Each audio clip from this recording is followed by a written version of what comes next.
Adriana Hanna is a Melbourne-based architect and she is Director of Architecture at Kennedy Nolan. Adriana is a national treasure and Australian design community's best kept secret. And I say this because even though she's someone who's widely respected, she likes to keep a low profile. In fact, the first time I invited her to be a part of this sofa session, she politely declined. She said to me, "Dana, I am a working bee, not a queen bee." Well, luckily I'm so persuasive because I really think you will all love hearing from her. Adriana is a creative force to be reckoned with. She has the most incredible work ethic and an incredible wealth of knowledge of design and architecture and art and creativity at large. And she's someone I personally look up to. And I just can't wait to start chatting to her.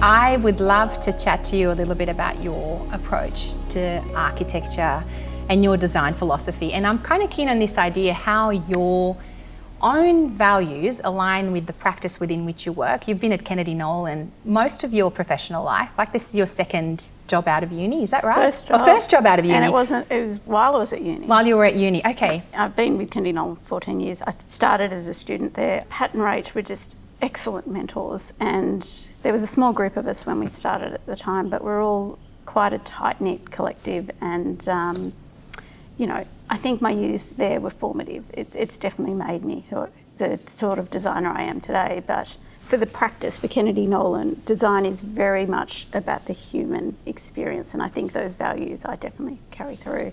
You know, architecture is, you know, an expression of humanity, so I think it needs to be seen through in the work no matter what, and that should be the forefront of any design.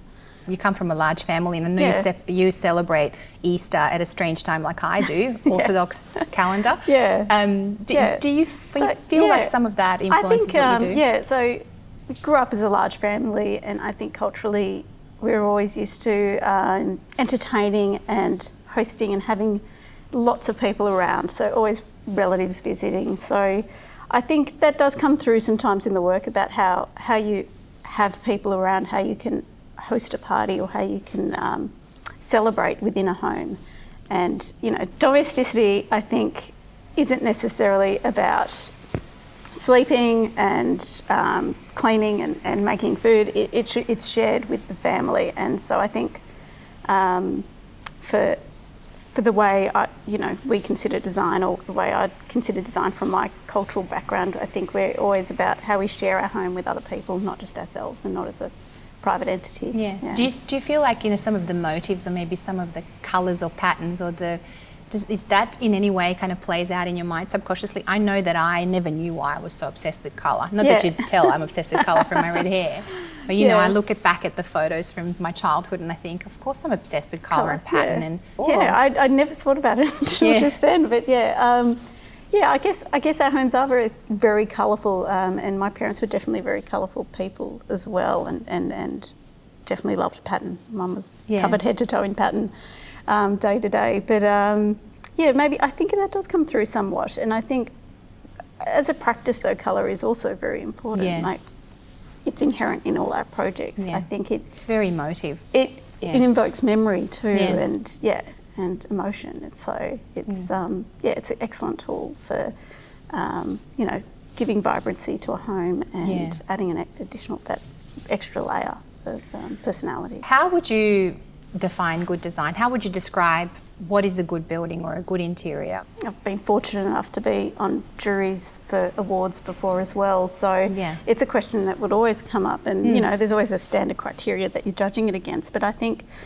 what we always look for is people that go beyond what we've already seen. Someone who takes a problem and really creatively pushes it to its limits and does something really unexpected. I think that's what good design is, that something that is still very human, but and very much for the user, but it sort of tests all the parameters and executes it seamlessly. Yeah, it's kind of like, it looks effortless. Yeah, and it's taking function and the practicality and integrity almost as a given, like that's a given, so it's almost like taking things to the next level. You've recently been promoted to Director of Architecture at Kennedy Nolan. Congratulations. That is a huge milestone. And here you are, you have achieved enormous success within the walls of somebody else's practice. A lot of the times I think there's a misconception out there that people feel like, they need to start their own business to feel accomplished and feel like they're doing great things.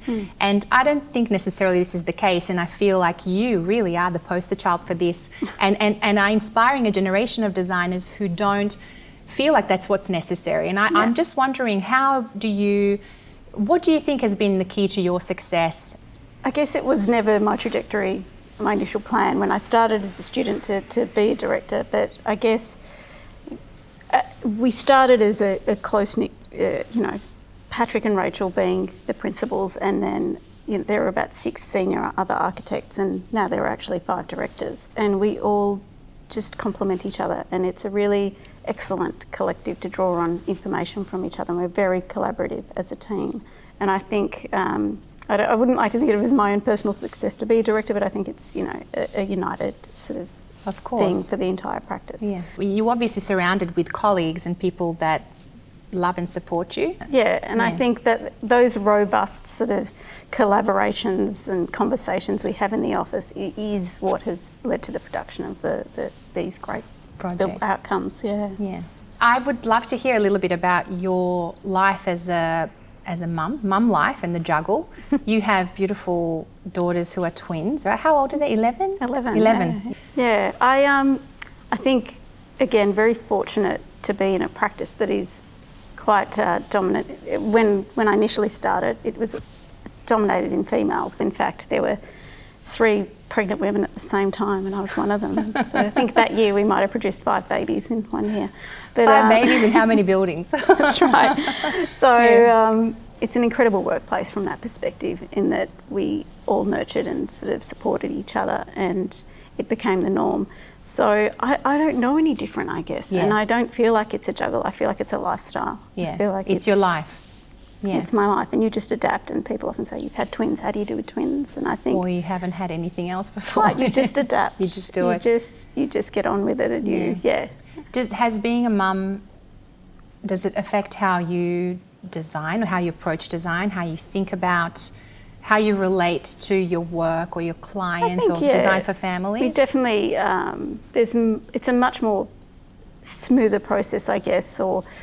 There's a lot more empathy now when considering how families live. Yes. And in residential work, it's, you're always thinking about the amenity and how children want to be separate from their parents sometimes, or do they or don't they at different stages of their lives. So it definitely helps with the pragmatics of how you plan and design a home for a family. Yeah. And I guess, on the back of that, thinking about the future of our world and the world we are leaving for our children, and sustainability and conscious design, and part of good architecture is really considering sustainability and longevity. But I'm just wondering, has the ante been upped both from your end as a practice, but also perhaps are your clients coming to you with is sustainability becoming something that is asked for? We see it as a huge responsibility as architects. Because buildings have so much embodied energy within them.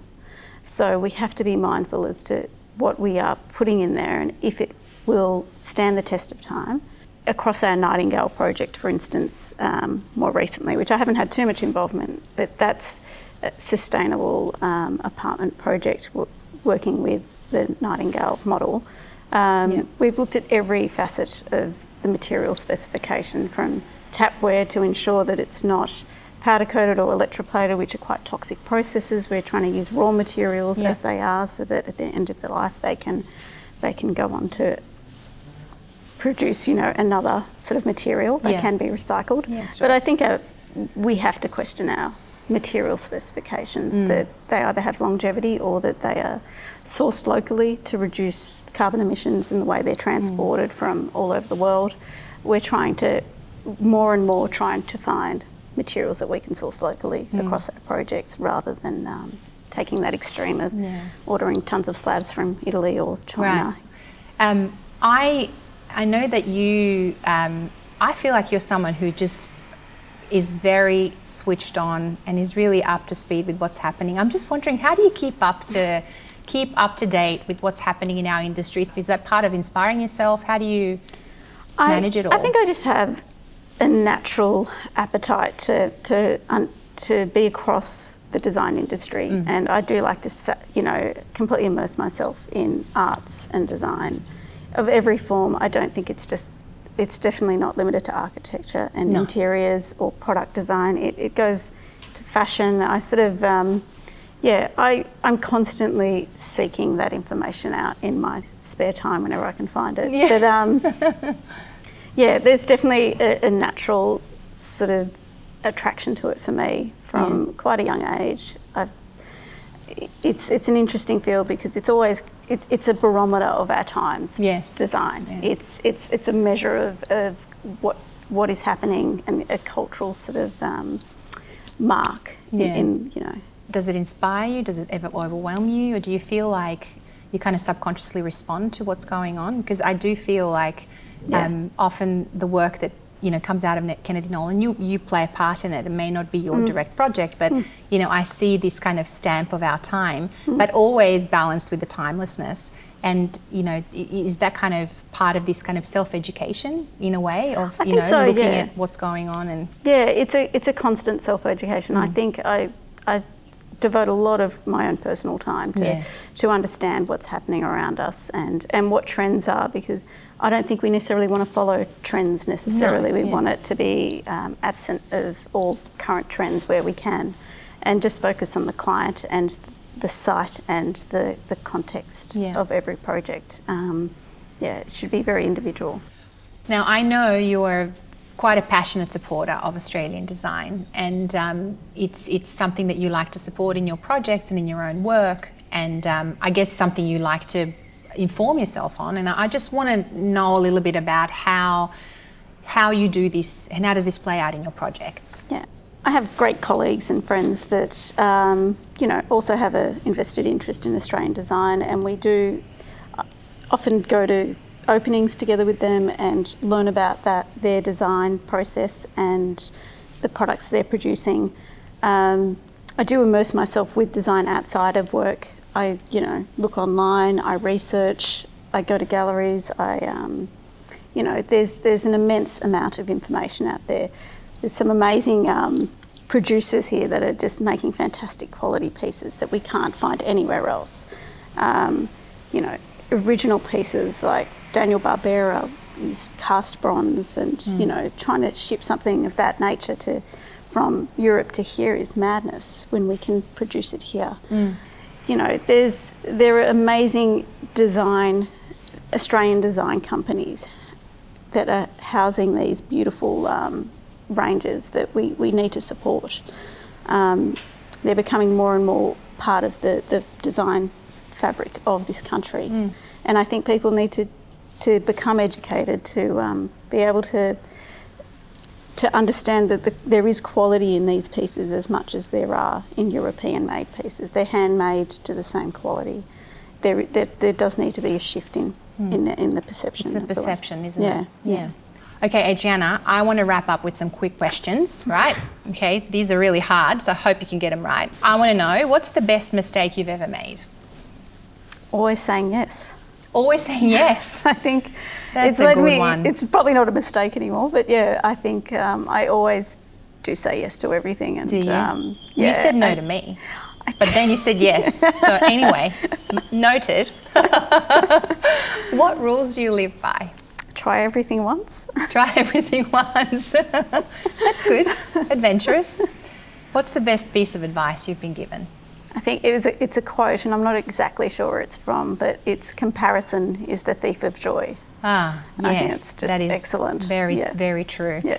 Difficult in the time of social media, isn't it? Yes, I think so. Yeah, but very true. Your most treasured belonging?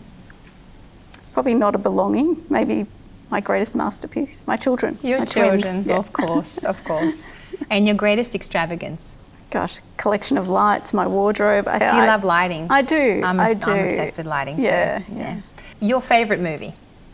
That's a tough one. There's too many. You can give me 2. There's too many. I think I could give you 10. But, All right. Well, no, you know. no, not 10. I'm only going to accept 3 max, but let's go for 1. 3. Oh, I'm going to do 3. 3 max, 3. okay. Going, I'm Love. I'm Love, of course, in Villaneki. Single Man by Yep. Tom Ford. And anything by Wes Anderson. Oh, is that okay? So they're all cinematic and beautifully shot. The Grand Budapest is just yes, fabulous. and all about the interiors. Yeah. It's not very cool, but I really like Twisties. Twisties. Twisties are delicious. Which flavour? Chicken? Chicken flavour. All right. We'll get you a pack of those. Actually, burger rings. I take it back.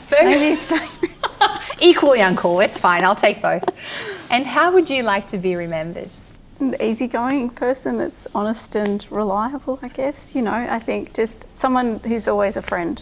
Yeah. Yeah. That you are, Adriana. Yeah. Thank you so much. It's been so awesome to have you. Cool. You can't run off straight away, no? I know.